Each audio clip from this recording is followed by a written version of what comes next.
My name is Kim Fox, and my company name is Worker Heart. 2 words, Worker Heart. If you take a scan around the room, you'll see that I do not focus on any one thing ever. So I do some printmaking, I do block printing, I do some design, and print t-shirts and tea towels and things. A big part of my work is working with tin, and so again, like all these tiny little nails and all this precision. So the tin work started with, I was making a lot of maps of the United States, and I would be, at Three Rivers Arts Festival, and one year, every single person that came in my booth said, "Oh, is this fabric? Is this quilted?" And I thought, okay, I'm gonna research quilting and see what comes up. And I luckily started my journey with the Gee's Bend quilters, which are just an amazing group of quilters in rural Alabama. And that was so inspiring, and it changed my whole perception of what quilting could be, and kind of set me on a path to doing these sort of contemporary quilts made from tin and other materials, which has grown into incorporating wood, screen printing, fabric, grabbing anything I can and trying to assemble it into these quilts. So this is one of my newer pieces. I completed this last fall, and it's the largest of these sort of wood quilt assemblages that I've made.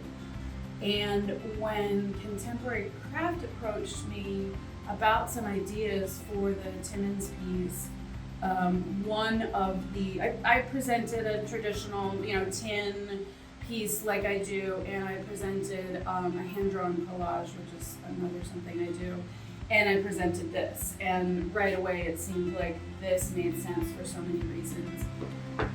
One of the layers and one of the sort of cool universe things that came together was that when I was doing my research and deciding kind of what I wanted to pitch as ideas for this piece, learning about the Hunter Saw building itself and reading about them, they made these giant, circular saw blades. And then I realized that this imagery that I use in a lot of my quilts, this pattern, is called the sawtooth. One of the names for it is the sawtooth pattern. And it just seemed like, this is where it all comes together. And I think that's really when I sort of knew, okay, I'll present 3 ideas, but this is the one that makes all the sense. So the piece that I am going to be building on site in the Timmons building will look a lot like this on a larger scale. And I am going to use various materials, some of which you may find around Contemporary Craft Timmons Studios, potentially some of the salvage materials that came from when they bought the building. And so it will be a very dynamic, multi-layered, giant quilt in that space. When I was building the large piece, it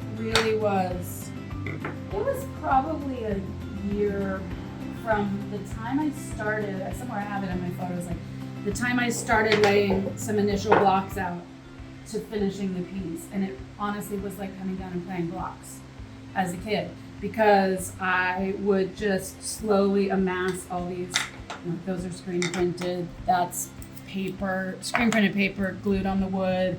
Some of this is painted, some of it's raw, and I was just like down here playing with patterns and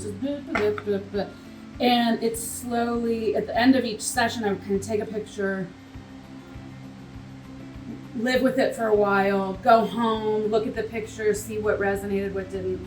But that also left a lot of excess pieces. And so after I was done with that, I put this together just using the pieces that didn't make the cut for that one. And that'll, I think, probably keep happening the more I build them. But literally, it's a process. It's like playing with blocks like you did in preschool, but with a little more attention to detail.